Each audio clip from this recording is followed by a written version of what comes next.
À l'approche de la campagne de lutte contre les incendies, une session de maintien et de perfectionnement des acquis s'est déroulée à la mi-mai à Corté pour des officiers des 2 services d'incendie et de secours insulaires, une première réalisée en Corse. Une session consacrée à des exercices de commandement feu de forêt sur simulateur multirisque. La lutte contre les feux de forêt, un enjeu territorial, comme nous l'explique le lieutenant-colonel César-Paul Lanfranchi du 6 de Corse du Sud.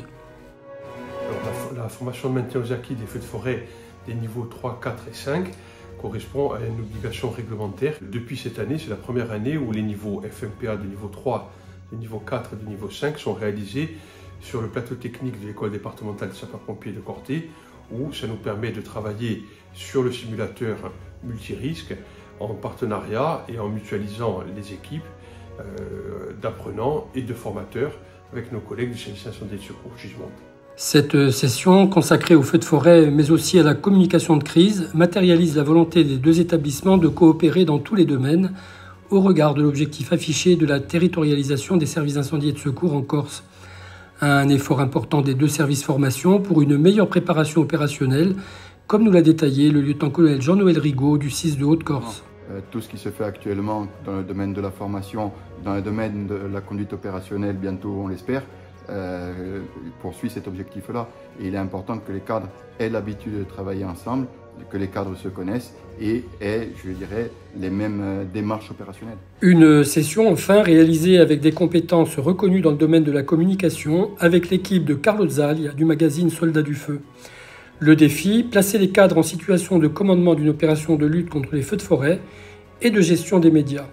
Des ateliers de média training qui les ont mis dans des situations proches du réel.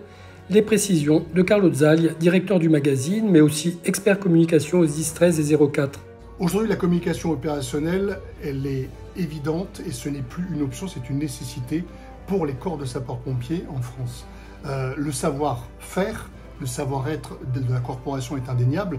Aujourd'hui, les pompiers sont le premier maillon, le vrai premier maillon de la sécurité civile en France. En revanche, il faut le faire savoir. Donc la communication opérationnelle nous permet de faire beaucoup de choses, notamment d'informer le public, ensuite de prévenir les gens des risques qu'ils encourent, notamment sur des phénomènes climatiques comme les inondations ou tout simplement le feu de forêt.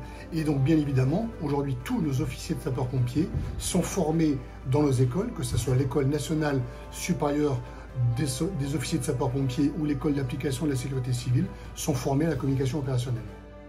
Une intensification des échanges entre les 2 services d'incendie et de secours, tant sur le plan opérationnel que de la formation, de bon augure au regard de l'enjeu territorial que constitue la sécurité civile.